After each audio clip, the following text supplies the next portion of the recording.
Hello and welcome to Anbennar, a total fantasy conversion mod for EU4. This is the world of Anbennar, and it's a pretty big world as well. Like, they have a new world with this crazy crater thing going on. They have their own little Australia, this is like a Europe kind of thing going on. And what we're going to be doing is we're going to be playing as these dwarves right here, Ovdal Kanzad. They are... I don't know much about them, so I don't know why I'm saying they are. They're dwarves. They're an independent nation. We're led by Lord Kragarun Powder Keg, which is, the chattiest name of all time. Of Ovdal Kanzad ideas, development costs and production efficiency, some artillery fire going on in there, land fire damage, garrison size, combat ability, caravan power, shock damage received, more artillery bonus versus forts, and land fire. So basically, we like fire, we like cannons, and we like murdering goblins and orcs and stuff, because we're dwarves, and obviously we need to do that. The Dawi will rise again, obviously. And what's really cool about this mod is, in regards to the dwarves at least, is they have these networks of tunnels going all through the spines of these mountains, and I just love the way it looks. It looks fantastic. Looking on the terrain map mode, like you can see, there's a spiny mountain going all the way down and around here, and every single bit of this is full of these tunnels, and it's so cool. I love it. I really do love it. So we are going to be playing as Ovdal Kanzad. Normal mode, obviously, because who cares about Iron Man? Yeah, it's gonna be good, hopefully. So the Powder Keg Dynasty of Ovdal Kanzad. No diamond dwarf in any part large enough to bleed, even if no bleeding takes place due to bandaging, cauterization, or other effective means, may leave the hold, or by any action, malfeasance, misunderstanding, or inaction cause another dwarf to leave the hold. Article 4 of the Ordston Legal Code. Alright. Once the Dwarven people stretched across the entirety of the Serpent Spine mountain range, from its westernmost borders at Escan to the farthest reaches of Yanshan. Once all dwarfkind was unified under the empire of all dwarves' home, and had experienced their golden age long before humanity built their first castles. But that was millennia ago. All Dwarov slowly crumbled, each hold becoming parochial and fragmented. The central governments assembled on Alm Haraz became decadent, then powerless, and then dissolved altogether.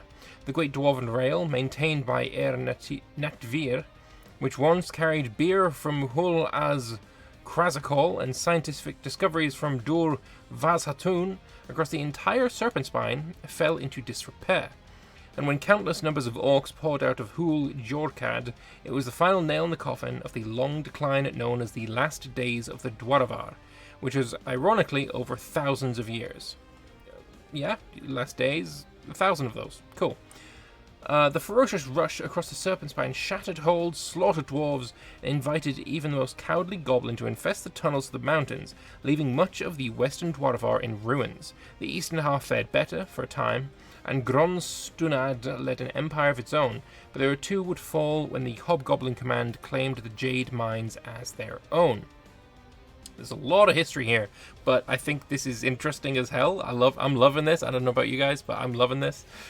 Not every hold fell to the orcs, however. Some have maintained the long trajectory into decline of their people. The home of the Diamond Dwarves, Arg Ordston, has continued to live up to its status as the hardest gemstone, and some, like the impenetrable Ovdal Kanzad, hey, it's us, continue to annihilate its besiegers to pieces with massive artillery batteries to this day. Okay, so I chose the dwarves that love their cannons the most. I'm totally down for that.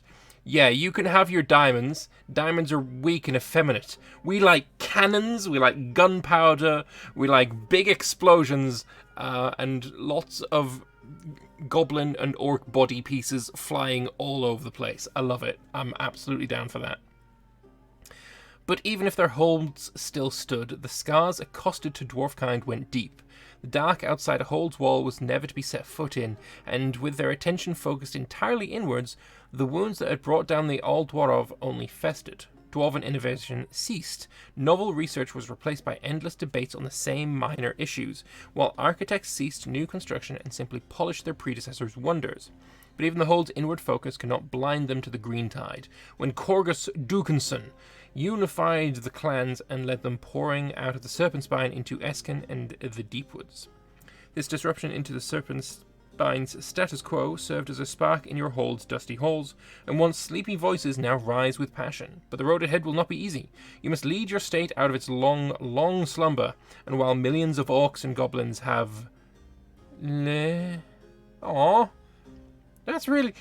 What have they led? I assume this is led. I'm going to pretend that I know what this is. While millions of orcs and goblins have led lots of lives where they make more orcs and goblins, we must murder them. Yeah, I don't know.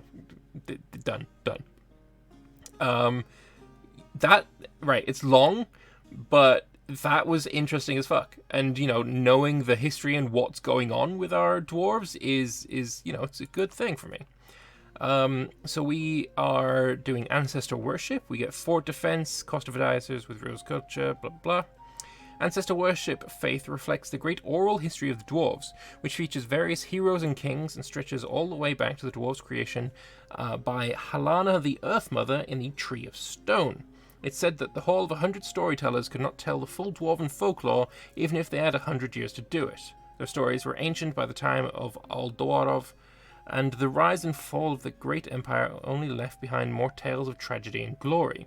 During the dwarven stagnation, however, the story's real history has faded to shadows of memories of a dream. It's up to you to restore dwarven preeminence in the Serpent Spine and reclaim holy sites such as the former capital Almdihir, the rail hub Natvir, or the dwarves' birthplace at Earthseed. If you do so, your people may better believe in their ancient glory, and you'll gain access to powerful ancestor blessings. But in the millennia since the dwarves abandoned these sites, enemies such as the Orcish Shattered Crown and the massive Hobgoblin command have moved in, and they'll undoubtedly defend their ill-gotten blood-soaked gains with vigor and violence. Okay, so do we have maybe the Coptic Holy Site mechanics? That would be cool.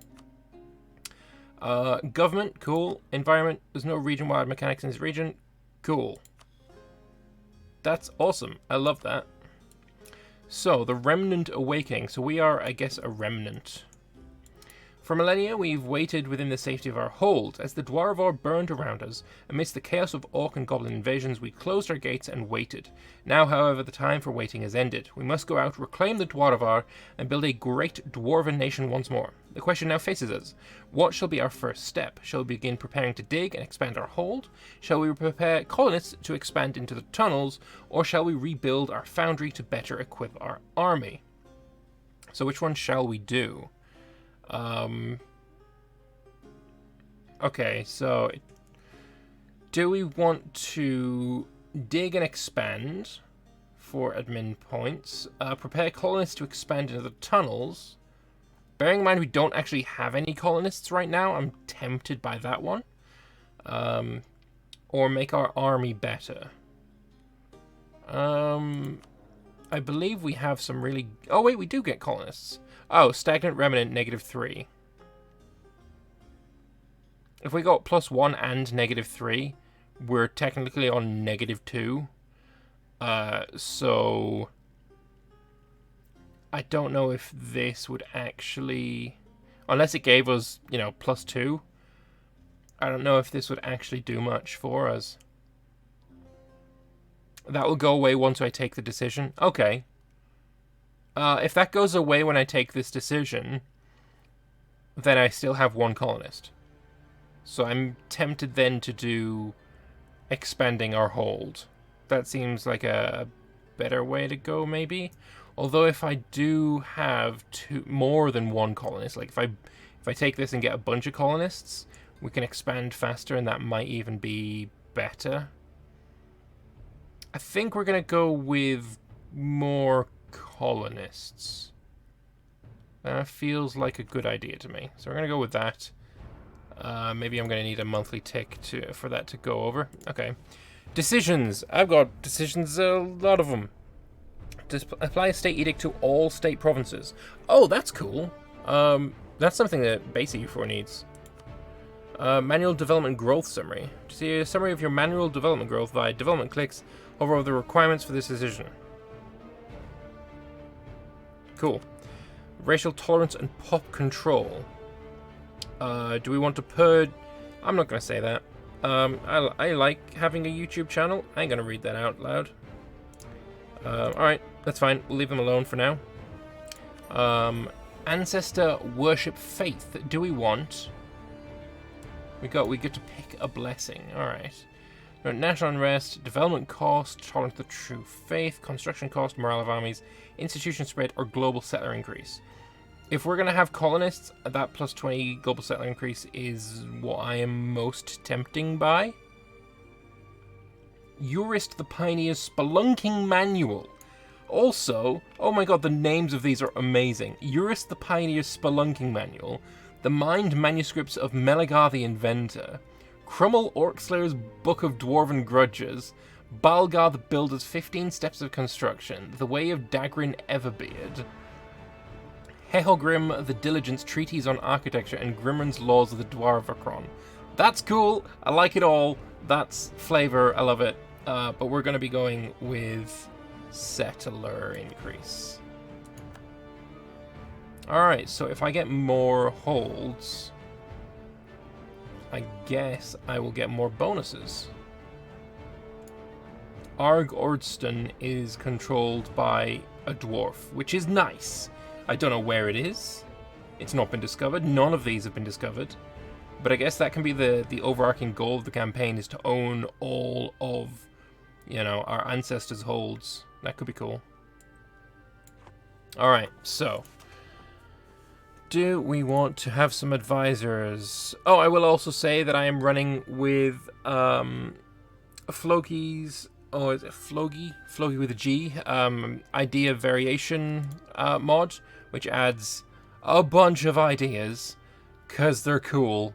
So we're running with that. We also start with offensive ideas unlocked, which is probably not what I want, but we'll see.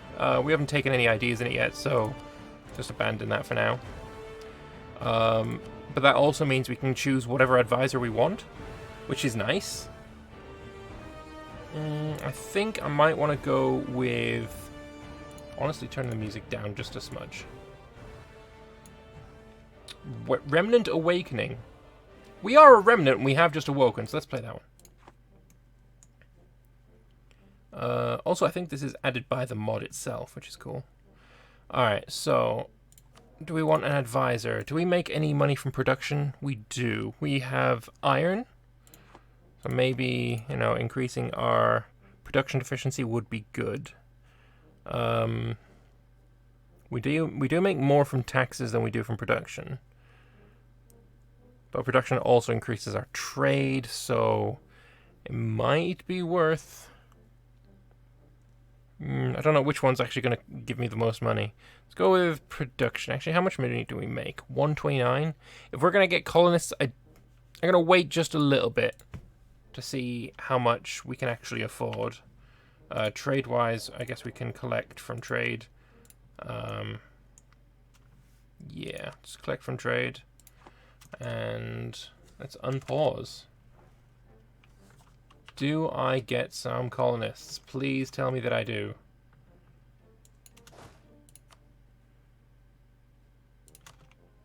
We're in the age of green tide. The entire world shakes as hundreds of thousands of orcs pour out of the serpent spine. This age of upheaval calls for the rise of a unified nation state against the barbarous forces of evil. Damn right it does. Own 5 provinces in Esken.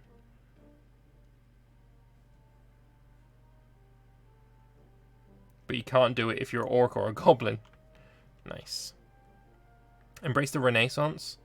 Alright, so I guess these are unchanged. We've got feudalism, Renaissance, colonialism, printing press, global trade, manufactories, enlightenment, industrialization. Maybe that's just not done yet, perhaps. That feels like there could totally be something there. So, AI auto development. That seriously doesn't pause while this is open? Okay. The AI is really bad at developing their provinces. They'll often sit at their monarch point cap for no reason instead of developing. This feature will allow the AI to develop their lowest cost province when the AI hits a predefined threshold of monarch points. Sure, if it's recommended for single player, and this is single player, let's let him have it. I still didn't get a colonist, though. We still have this. Stagnant Remnant. Lord Kragaran is a dwarf, and despite the stubbornness of his kind, must accept the fragility of life. Dwarves usually live up to 200 years, and soon it'll be time for him to return to the earth. So, how old are we right now? We are 182. We do have Immortal, but it looks like they get an event to die off, maybe. Alright, well, that's a big F for him. What's this? Auto development is off.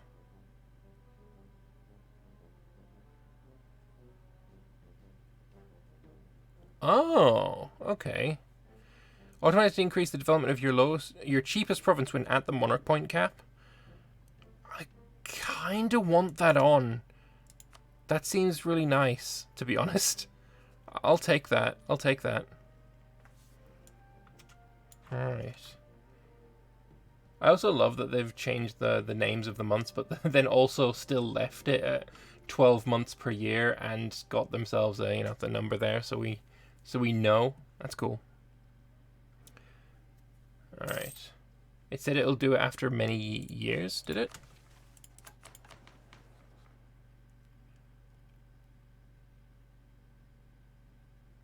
Maybe it's an event that'll pop up after some time. That's fine. If we're waiting on that event, maybe I'll increase the speed just a bit more. And make some money in the meantime. Also, let's have our invincible Lord Cracker and Powder Keg lead my armies to drill. What kind of buildings have we got? There's new buildings. There looks to be. Special manufactory. No, we've seen those already. Production manufactories. It's the same, it's just split up, I guess. Here we go. These roads, these are definitely new. Taxation buildings. And so these would have been the churches, right? Okay, so those are new. We got army buildings, armory, barracks, training fields. We got company camp. These are normal. Then we got mercenaries, recruit mercenary infantry and recruit mercenary cavalry. These are basically like a reintroduction of the mercenary system that used to be in the game, instead of the new one, which is this, as far as I understand it. So that's kind of cool, I guess. Got some port upgrades. These seem normal, although there's some more levels to it, which is nice. We got this mage tower, which is stupidly expensive, but it'll give you the mage's estate. Well, it'll give them more influence. And local dev cost, negative 10%, which is nice. It'll be more effective on provinces with Damestia, precursor relics, incense, or porcelain. We are a precursor. No, we're not a precursor. We're a remnant. Do we have anything here? Got dig level 1. Development needed to reach the next level 40. Okay. So we need to dig more. Owned by non-subterranean race. What? I am subterranean. I'm a fucking dwarf. We got increased coring cost. Okay. That's not too bad. I think I'm okay there. We're at 19 dev right now. It's going to cost quite a bit to increase that. Tree of Stone. Wait, Tree of Stone, wasn't that what we were looking for? Religion. Can I look at my things here? Earthseed. Isn't that what we're looking for? Like the Earthseed or the Tree of Stone? Something like that?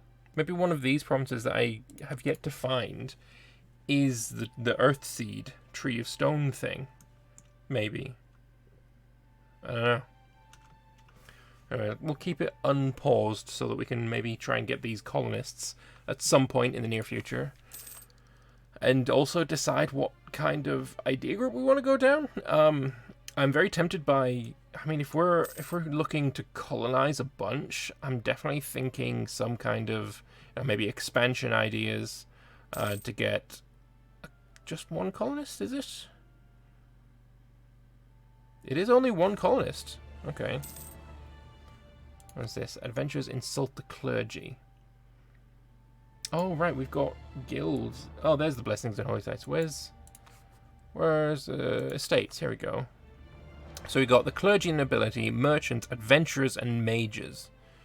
So, do we want to punish the adventurers and they'll lose 20 loyalty? Or do we want to say words are words and then the clergy will lose some influence and loyalty and the adventurers gain some? I think we'll go words are words. The clergy are still happy. That's fine.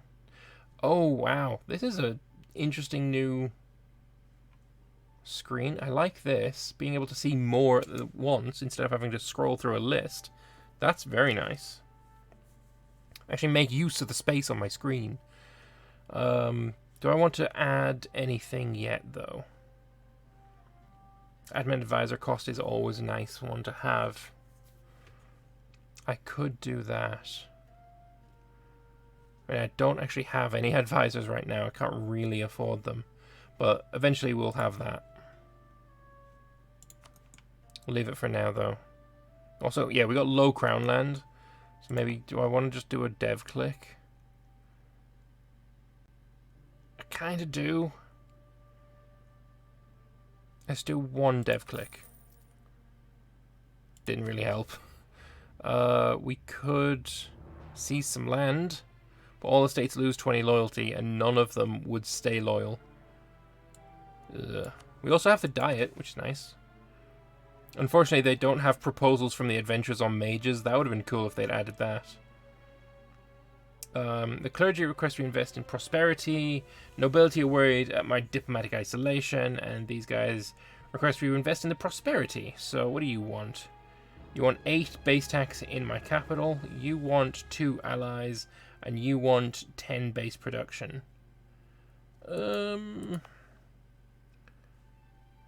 I mean, either way, it's 2 dev clicks.